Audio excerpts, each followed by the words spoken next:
The Lucky Peddler. Before we begin, most of us dream while sleeping. Sometimes we dream of common and ordinary things, while sometimes we dream of strange creatures and incidents. Do you have a dream again and again?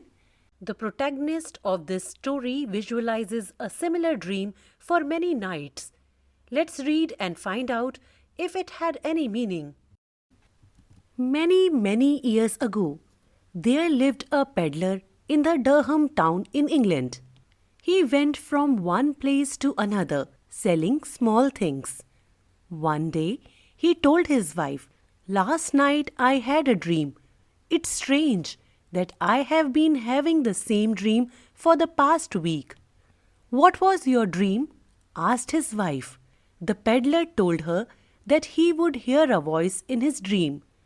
The voice always repeated, "If you stand on the London Bridge, you will hear a good news." It was difficult for the peddler to go to London. He would have to walk a long way to reach there, and he would have to sleep under the trees along the way. But the dream persisted. He could not wait any longer.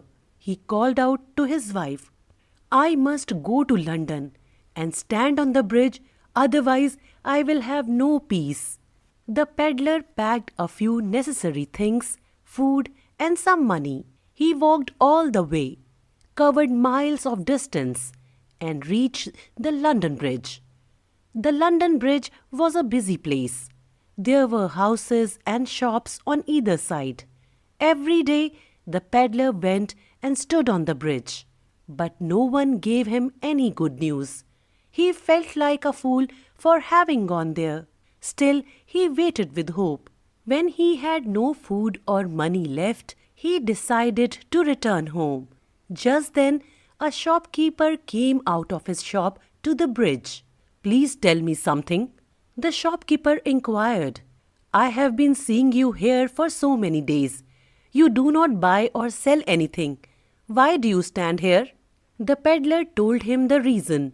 The man started laughing. "Never believe in dreams," he continued. "I too keep having a dream. The voice in the dream insists that I must go to a town called Durham. I must find a peddler's house there.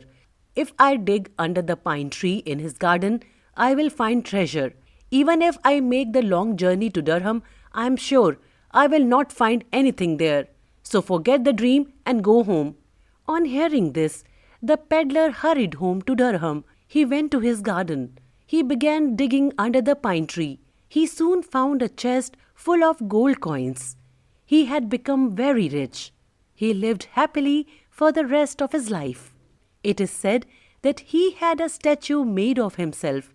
The statue showed him walking towards the London Bridge, the place where he had heard the good news. The story of Pinocchio. Before we begin, you have been playing with toys since you were very young. These toys are made of fabric, wood, plastic, and metal. Have you ever wondered what would happen if any of your toy comes to life? Would you treat it as a family member or friend, or you will get scared of it? Read the story of Pinocchio, who comes to life right after it is made. Many years ago in Italy lived a poor carpenter called Geppetto. He had no wife and hence he had no children. He was very lonely. One day he made a toy out of a piece of wood. It looked like a real boy. He called him Pinocchio. "You will be my son," said Geppetto. Then he kissed the wooden boy on the cheek. To Geppetto's surprise, the wooden boy blinked his eyes and jumped up. He tapped Geppetto on the nose, jumped down from the table, and ran out of the door. "Pinocchio, come back!" called Geppetto, running after him. Suddenly, Pinocchio bumped into a policeman. "Help! He is chasing me!" cried Pinocchio. The policeman let Pinocchio go home, but he took Geppetto to the police station. After going home, Pinocchio sat down near the fire.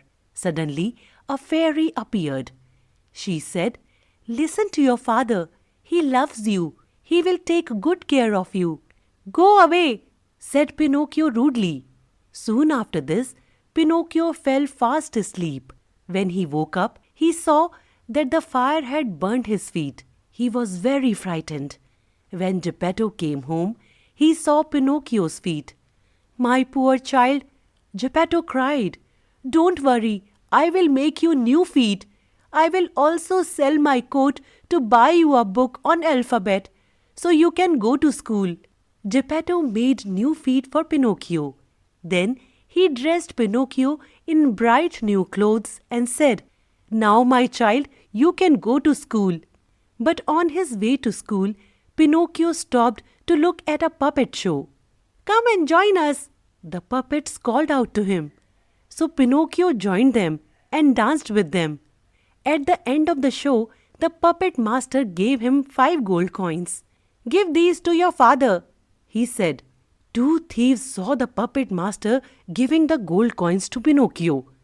They ran after him and tried to steal them from him. But Pinocchio ran and ran. When he stopped, he saw that he was lost. Once again, the fairy came before him. She walked home with him. Did you go to school today, Pinocchio? She asked. Oh yes, lied Pinocchio. Ping! Pinocchio's wooden nose suddenly grew a little longer. You went to the puppet show, didn't you? Asked the fairy. No, lied Pinocchio again. Ping! Pinocchio's wooden nose grew even bigger. Now he began to cry. Do not tell lies, said the fairy. Every time you tell a lie, your nose will grow longer. Listen to your father and always tell the truth. Pinocchio promised that he would do so. The fairy then made his nose back to normal again. When Pinocchio got home, he ran up to Geppetto. I promise to be good, father, said Pinocchio as he hugged Geppetto. Suddenly, Pinocchio was not a wooden toy anymore. He became a real boy. Geppetto cried with delight. Poem. Little Bear has no complaints. Before we begin, you must be having so many toys. Some children are so fond of their toys that they take them wherever they go. Do you ever think what the toy that gets dragged down everywhere and gets dirty feels like? Read the poem to find out. When I was just a wee little bear, my owner dragged me everywhere, filled me up with cold mud pie, bit my nose and lost my tie, left me outside in the rain, spilled her juice and left this stain. But I didn't cry or scold because she was only 2 years old. Chapter 3. The Wise King. Before we begin, whenever we see something tempting and delicious to eat, we want to have it, but we do not always get to buy and have every tempting item we see around.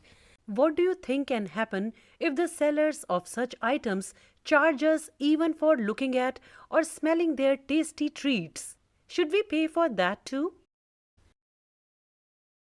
Baker, I am so lucky, smells freshly baked bread. A plenty of bread to eat, a nice place to work, and everyone comes to see me. Everyone except those miserable poor people. Ha ha ha. They do not come to me because they do not have enough money to buy my special bread. Old woman. Good morning, sir. May I buy some of your bread? Baker. Yes, 2 shekels for a loaf of bread, old woman. Old woman counting her coins. But kind sir, I have only 4 agoras. Baker. Get out with your 4 agoras. I have nothing for you here. Old woman. You are rude and unkind, young man. Now I will pay you nothing, but I will stand here just outside your door and enjoy the smell of your wonderful bread. Baker. You may not enjoy the smell of my bread, you miserable old woman. Police, arrest this old woman away. Take her to the king. Scene 2. Baker. King Solomon, the law says that what is enjoyed must be paid for. This woman enjoyed the wonderful smell of my special bread, yet paid me nothing. I want payment. King Solomon to the old woman. Did you enjoy the smell of his bread? Old woman. Yes, King Solomon, I did. The smell was so delicious and I was so hungry that I could not resist. King Solomon to the baker. It is true that we follow the law, but we are also the people of kindness and compassion. Can you out of kindness forgive this payment? Baker. No, I demand my payment under the law. Enforce the law as you must. King Solomon to the baker. As you insist. To the old woman. The baker is right. The law is the law, and I must enforce it. I desire to be generous, but I must be just. How much money do you have, old woman? Old woman. Only 4 agoras, King Solomon. King Solomon. Count them out.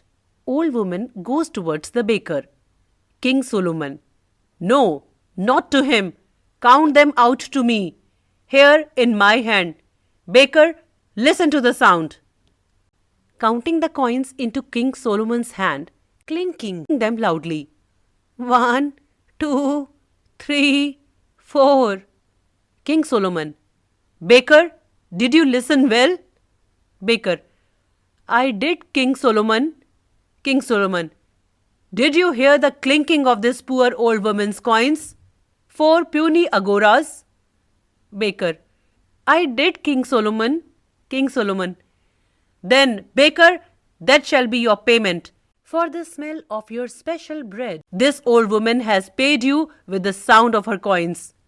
And now, leave and bother me no more, you miserable, greedy baker. Hands the old woman a loaf of bread. Old woman, this bread is for you, a gift from the baker. I texted him this morning. Chapter 4. Birbal, Akbar's favorite minister. Before we begin, kings and rulers in ancient times kept ministers in their courts. These ministers would advise the king on important matters, and the king would rule based on their suggestions and advice. Birbal was a very famous and the most favored minister of Emperor Akbar. What happens when Emperor loses him? Let's find it out in the story. Once upon a time, Emperor Akbar was in a terrible mood. Birbal, his wisest minister, tried to cheer him up. However, the emperor became very angry and ordered Birbal to leave the palace. Akbar realized his mistake very soon. He started missing his favorite minister. He sent out his messengers to find Birbal and bring him back to the palace. But Birbal was nowhere to be seen. Emperor Akbar became sad. He needed an advisor and wanted someone to take Birbal's place in his absence. The new minister had to be as intelligent as Birbal was. So he called all the wise men of his kingdom to the court. They were tested, but none were found suitable. One day, a teacher and 2 of his students came to the royal court.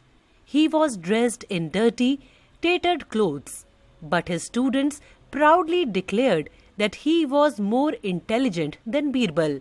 Akbar asked his ministers to test the teacher's intelligence. The teacher accepted the challenge and said, I do not say that I am very wise. Even then, I am ready for the test. The ministers started asking him questions. Who is the greatest king on the earth? Emperor Akbar, of course. What is the most beautiful sound? A baby's laughter. What travels faster than the wind? Its light. What is the sweetest thing on the earth? Honey. He answered all questions simply and confidently. Now it was Akbar's turn to question him. Who or what is the most dangerous enemy of the king? His bad temper, Your Majesty. Akbar was very happy with the teacher's answers and decided to make him a minister in his court. However, Akbar wanted the answer of one last question. Can you perform miracles? Akbar asked. Yes, I can, replied the teacher. Then can you bring back my wise minister Birbal? Yes, of course, that is very easy. With these words, the teacher pulled off his false beard and hair. He also removed his dirty clothes. And look who was standing there. It was Birbal himself. Emperor Akbar was surprised. He was very happy to have Birbal back in his palace. Poem. I meant to do my work today. Before we begin, whenever we settle down to do our homework or classwork, it is not always easy to focus and start. Sometimes things happening outside invite us to come out and play. Do we accept such an invitation and go out, leaving our work? I meant to do my work today, but a brown bird sang in the apple tree, and a butterfly flitted across the field, and all the leaves were calling me, and the wind went sighing over the land, tossing the grasses to and fro, and a rainbow held out its shining hand. So what could I do but laugh and go? Chapter 5. The Cunning Cat and the Clever Bird. Before we begin, you must have seen that parents are very caring, loving, and protective towards their children. In the same way, all animals are very protective about their young ones. They protect their young ones from any harm as long as they can. Read the story about the bird who cleverly protects her chicks from a cat. A long time ago, a tailor bird decided to build her nest in the kitchen garden of a house. She selected a brinjal plant for her home and beautifully stitched 2 leaves together with her beak, creating her nest. It is in this nest that she laid her eggs. After a few days, the eggs hatched and 3 tiny chicks emerged. They were so young that they could not open their eyes. They could not even fly. They could only call out in a shrill voice. A cat also lived in the same house. She was very mischievous and wanted to take the baby birds away. Every day she would come to the tailor bird's nest and try to talk to her. She looked for every opportunity to take away the chicks. In a sing-song voice, she would say, "Oh, my dear tailor bird, how do you do?" The clever bird would bow respectfully and reply, "Oh, my dear Maharani, I bow to you."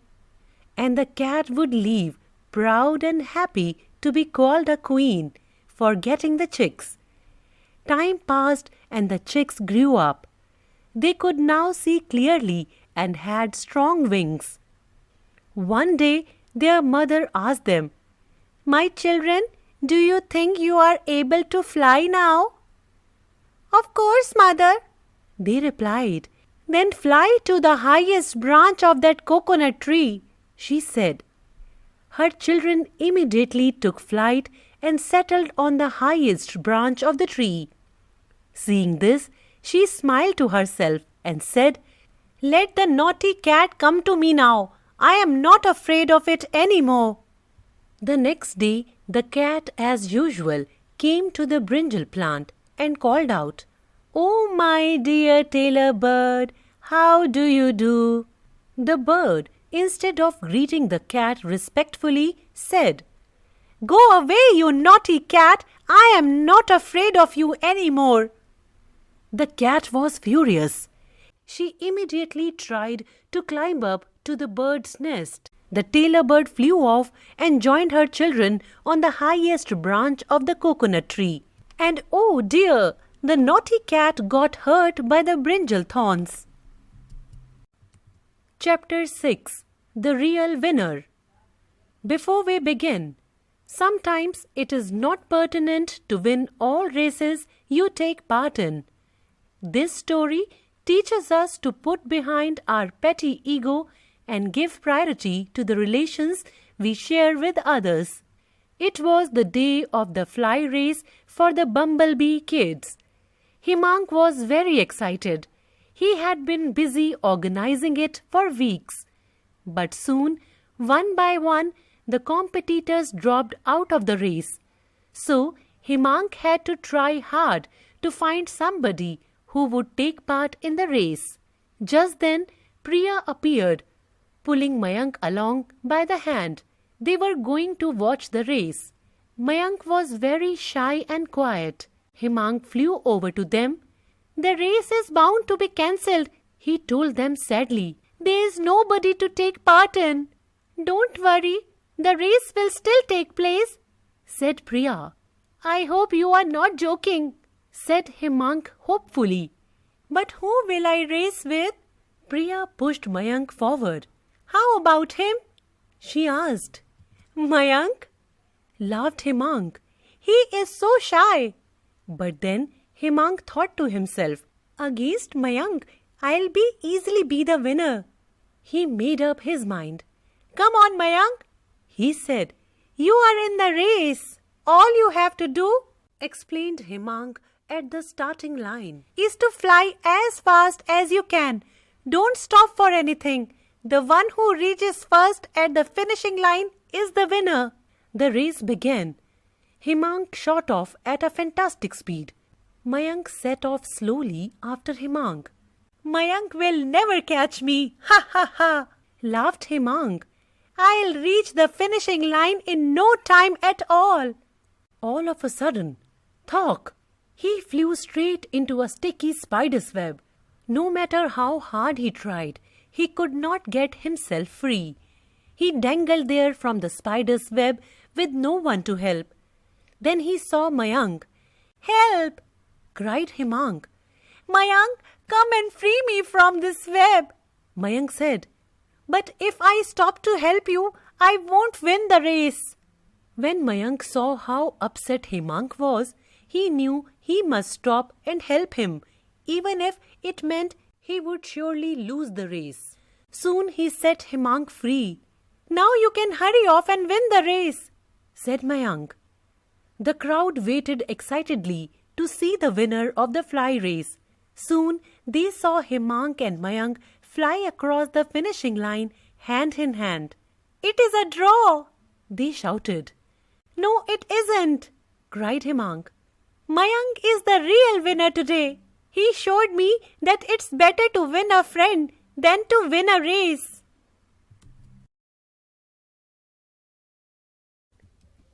Poem My Home is the Best. Before we begin, animals, birds, and insects find or make their homes in their own way. We make homes for our pet and farm animals. If we compare their homes with our homes, which do you think is more comfortable and better to live in? Find out what the child thinks about it in the poem. I might have lived inside a shell if I had been a snail, or in a great wide tossing sea if I had been a whale, or in a noisy busy hive if I had been a bee, or a bunny in a burrow eating lettuce for my tea. I might have had a kennel home if I had been a dog, or a mud hole in a river bank if I had been a frog. I might have been a tiny bird and lived inside a nest. But oh, I am glad I'm just a child. I think my home is the best.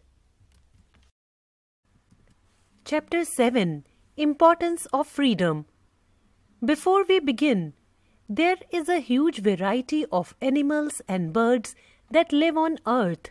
Some live in water, some on land, some on trees, and some spend most of the time in the air. Even if we are able to provide all the necessary conditions to an animal in a cage, it does not live happily in it. Why do you think they do not feel happy in a cage? Sneha had gone to her grandmother's house during her holidays near the beach at Kovalam in Kerala. Grandmother worked with a group that helped injured and left out animals. Sneha enjoyed being with her grandmother and learned a lot from her. I love Grandma. She never scolds me or forces me to do anything. Sneha spoke to her parents on the phone. She helps me think about what I do and why I do it. One evening, at the time of the sunset, they heard an odd noise. Scritch, scratch, scritch, scratch.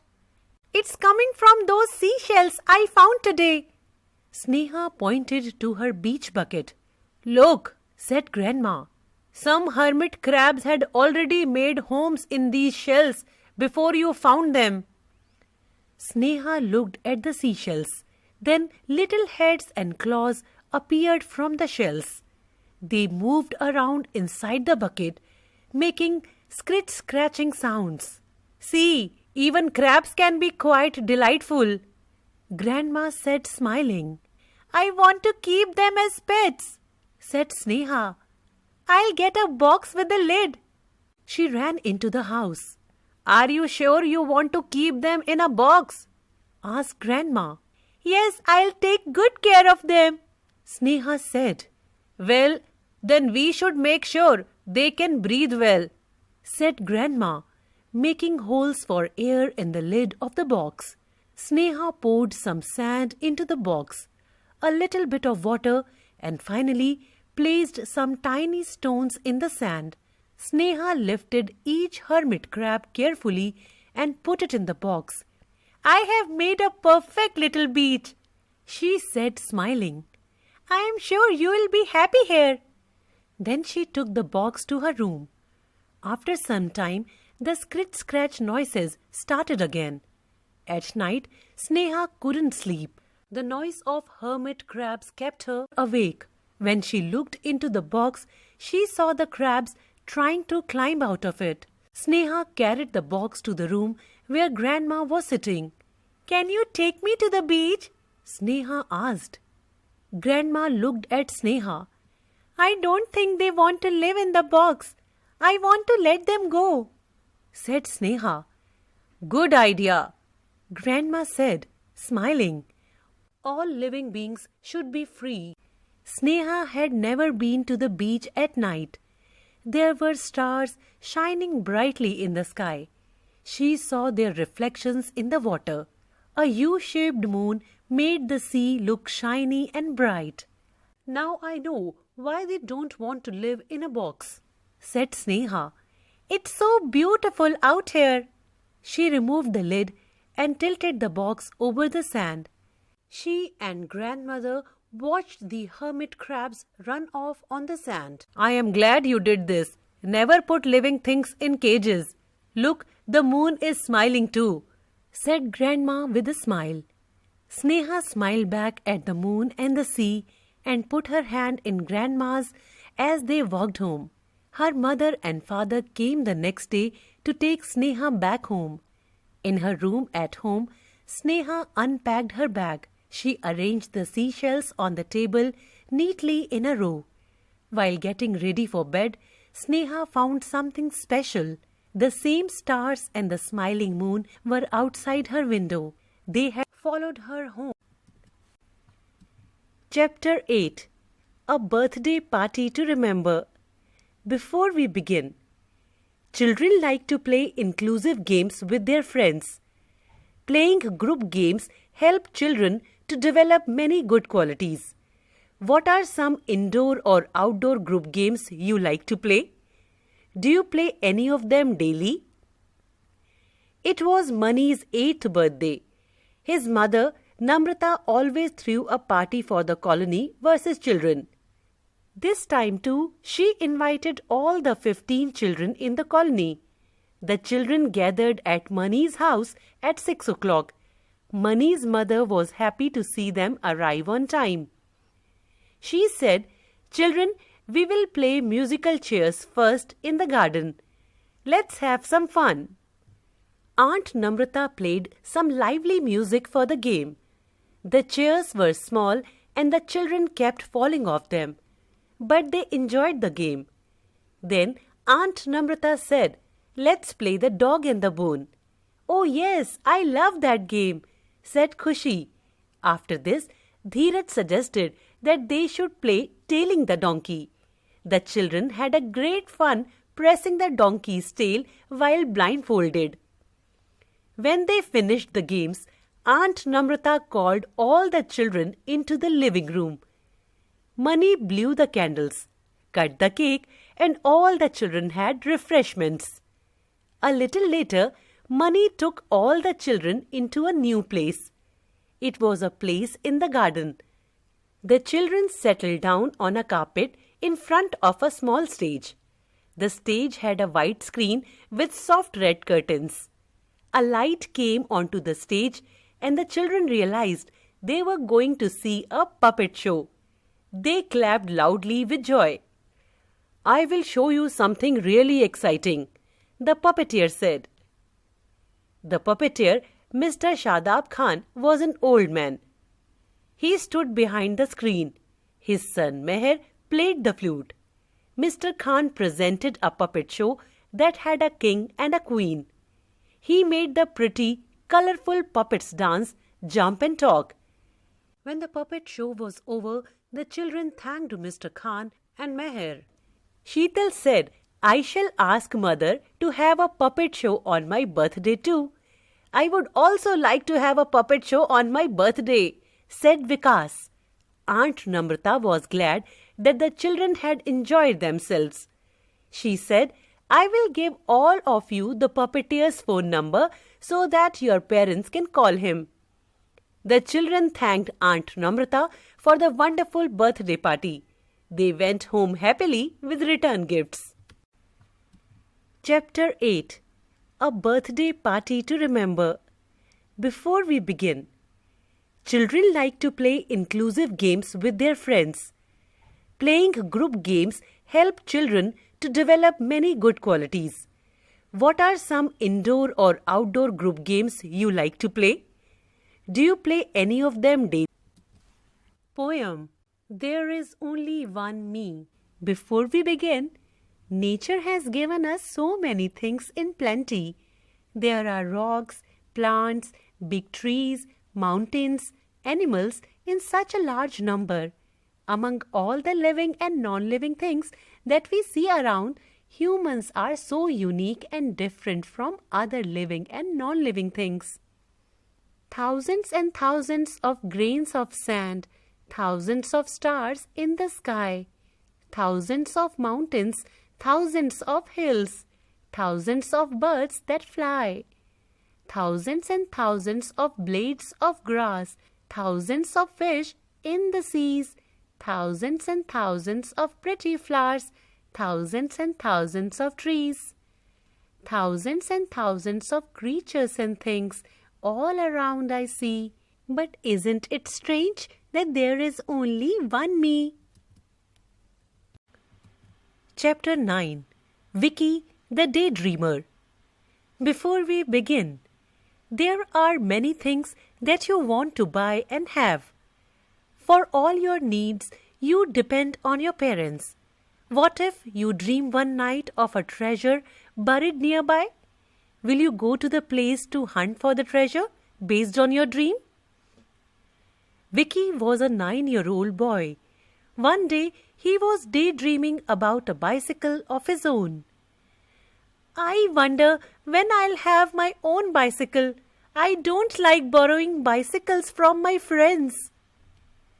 That night, when he fell asleep, he dreamt about a treasure, a big chest of gold ornaments buried inside the land in his backyard. The next morning, Vicky got hold of some of the gardening tools. "I am now going to find that chest and sell the gold ornaments to buy a bicycle for myself." He dug the land for hours, feeling tired under the hot sun. At last, he found something. "I have found it, the treasure I had dreamt of." He looked down to see what he had dug up. It was a bone. A stray dog must have hidden it there. He was disappointed, angry, and upset. Suddenly, Vicky's mother came to him. She looked happily at the hole he had dug. "Thank you for digging that hole, Vicky. Now I can plant the rose bush I wanted." "I want to give you something for all the hard work you have done today. Is there anything you want?"